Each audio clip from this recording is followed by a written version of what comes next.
اچھا آپ کا شمالی کوریا تیار بیٹھا جنگ کے لیے، تو کیم جنگ صاحب جو ہیں وہ بھی مطلب تیار بیٹھے ہیں، وہ تو از وہ ایور موقع ریڈی، کی تلاش میں ایور ہے۔ Ready to fight. بچے نہیں ہیں کہ بچوں کی طرح لڑ رہے ہیں. اب تھوڑا سا سمجھداری کا ثبوت دینا سمجھداری، چاہیے. ایران اسرائیل کی جنگ ہے اور امریکہ بھی اس میں ہے، یہ تین ممالک اس وقت آپس میں الجھے ہوئے ہیں، اس کے خطے پہ کیا اثرات مرتب ہو رہے ہیں، اور اگر یہ جنگ مزید طویل ہوتی ہے تو ہمیں کیا کچھ دیکھنا پڑے گا؟ دیکھیے اگر یہ جنگ طویل ہوتی ہے، پہلے تو یہ ہے کہ یہ جنگ اگر طویل ہوتی ہے تو اس کا یہ جو پورا خطہ ہے، یہ مشرق وسطیٰ اور ساتھ میں جتنے بھی عرب ممالک ہیں، یہ سب اس کی لپیٹ میں آئیں گے، آتے چلے جائیں گے. آپ دیکھیں نا، آپ کا فلائٹ آپریشن کتنے دنوں سے رکا ہوا ہے، آپ کا آئل کے کرائسس شروع ہو گئے ہیں.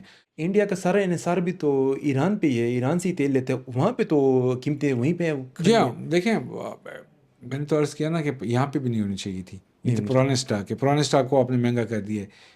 ایک چیز آپ نے 1 روپے میں خریدی ہے اور آپ 2 پہ بیچ چاہیے، رہے 2 پہ تھے، بھیجیں، ظلم ہے، تو ابھی آپ 10 میں کیوں بیچنا شروع ہو گئے ہیں؟ وہ چیز تو آپ نے ایک ہی میں خریدی ایک ہی ہوئی ہے میں نا. خریدی ہے. کرائسس آئے ہیں تو اس کا فائدہ آپ کیوں لینا چاہ رہے ہیں؟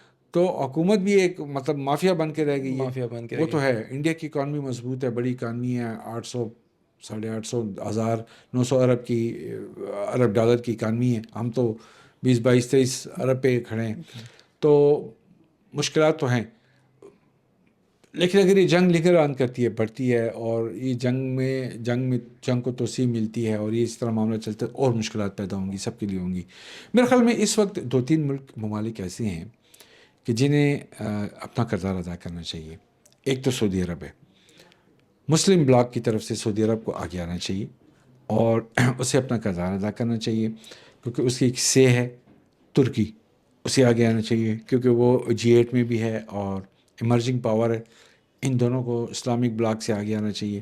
اور ادروائز آپ کا جو روس ہے، رشیا، ولادیمیر پوٹین کو آنا چاہیے آگے، اور پریزیڈنٹ شی کو آنا چاہیے، چائنا کو، ان لوگوں کو آگے آنا چاہیے. اور یہ جو ہے امریکہ اور ایران کے درمیان، اسرائیل کے درمیان ایک کوشش کریں کہ سیز فائر ہو، مشکلات میں کمی آئے، اور جس حد تک ایک مشترکات پیدا ہوتے ہیں ان کے مشترکات پیدا کرتے ہوئے معاملات کو کریں. دیکھیں جو نقصان ادھر کا یا ادھر کا ہونا تھا وہ تو ہو چکا ہے. ہو چکا ہے. اب آیت اللہ خامنہ تو واپس نہیں آئیں گے، ان کی اہلیہ تو واپس نہیں آئیں گی، ان کی بہو ہے یا بیٹی ہے یا جو بھی ہیں، جو اور لیڈرشپ وہاں پہ شہید ہوئی ہے، یا اسرائیل میں جو لوگ مرے ہیں، یا عرب ممالک میں جو نقصانات ہوئے ہیں، جو نقصانات ہوئے ہیں وہ تو ہو گئے ہیں. اور پشتو میں کہتے ہیں شب کار دے، شب کار اس دے، پکیس نشی کے دے. نشی تو وہ تو شب کار ہے، ہو چکا کام ہے نا، اس میں آپ کیا کر سکتے؟ ماضی میں آپ جا کے کیا چینج کر لیں گے؟ تو حال کی طرف جائیں، مستقبل کو اچھا کر کے حال کی طرف دیکھنا چاہیے. میرے خیال میں یہ بڑے جو میں نے کہا رشیا اور چائنا، اور اصولی طور پہ تو فرانس اور انگلینڈ اور جرمن کو بھی جو ہے وہ مسالتی طور پہ آنا چاہیے، لیکن انگلینڈ کو بھی. بٹ وہ افسوسناک طور پر وہ یورپی کنٹریز جو ہیں وہ کھڑے ہو گئے ہیں جا کے امریکہ اور اسرائیل کے ساتھ.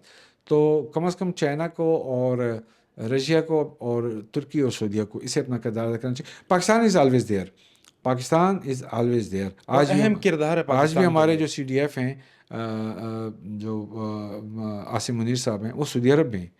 انہوں نے وہاں کے وزیر دفاع سے ملاقات کی ہے. یہ ملاقات ویسی تو نہیں ہوگی، وہ گئے ہیں، اسی سلسلے میں گئے ہیں تاکہ ٹینشن کو وہ ریلیز کریں. پاکستان آلریڈی سعودی اور پاکستان اتحادی ہیں، جو معاہدہ ہے، معاہدہ ہوا ہے اس کے معاہدہ تحت. ہے. تو یہ معاملات کو ایزی کرنے کے لیے، اس معاملات کو پھر آپ جانتے ہی ہیں کہ عاصم منیر صاحب اور شہباز شریف کے ٹرمپ کے ساتھ اچھے اچھا تعلقات ہیں.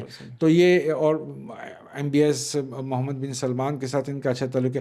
تو وہ ایک ٹرائنگل بنا کے اس تعلقات کو اچھے طریقے سے وہ کر کے ایک سیز فائر کی طرف اور امن کی طرف، پیس کی طرف جایا جا سکتا ہے.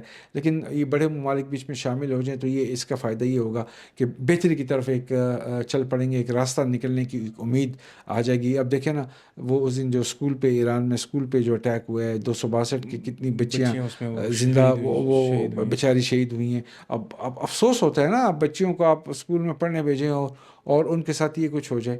اور وہاں تو کسی کا بھی کچھ پتہ نہیں چل رہا، اچانک میزائل آتا ہے اور نیچے جو کچھ ہو جو ملیا میٹ ہو وہ جاتا ہے. ملیا میٹ ہو جاتا ہے. تو میرے خیال میں بس ہو چکا، بہت ہو چکا. سر آگ اگر اور خون کا کھیل بند ہونا چاہیے. سر اگر بالفرض ایسے ہم فرض کر لیتے ہیں کہ ایران نہیں مانتا ہے یا اسرائیل اپنی ہٹ دھرمی نہیں چھوڑتا ہے، وہ مسلسل حملے کرتا رہتا ہے، تو کیا یہ عالمی جنگ نہیں بن سکتی اس سے؟ دیکھیں، اگر یہ سلسلہ بند نہیں ہوتا اور عرب ممالک کو بھی نقصان پہنچتے رہتے تو ظاہر ہے کہ ایک کر کے وہ ملک شامل ہوتے رہیں گے اس میں، اپنے دفاع کے لیے ضرور شامل ہوں گے، اور یہ سلسلہ آگے بڑھتا رہے گا، پھر ملکوں کے ساتھ ملک جڑے ہوئے ہیں، ان کے ساتھ اور ملک جڑے ہوئے، تو ظاہر ہے یہ سلسلہ آگے بڑھے گا۔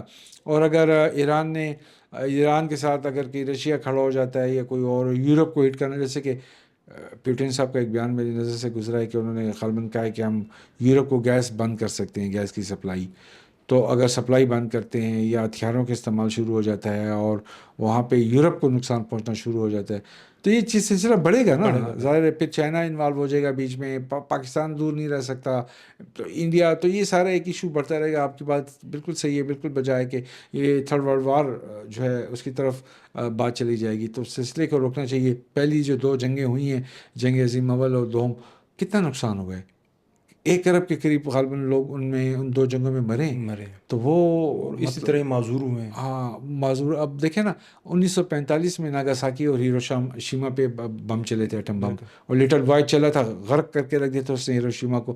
آج تک جاپان میں اس کے اثرات آپ کو ملیں گے۔ ٹھیک ہے جاپان نے اٹھا لیا خود کو، ڈیولپ بھی کر لیا، وہ جگہ بھی بن گئی وہ، بٹ اس کے جو ریڈیشن ہے، تابکاری ہے، اس کے اثرات اب بھی ہیں۔ اب خدا نخواستہ اگر امریکہ یا اسرائیل ایران پر ایٹامک وہ چلانا شروع کر دیتے ہیں تو مجھے بتائیں وہ ریڈیشن کا کیا بنے گا؟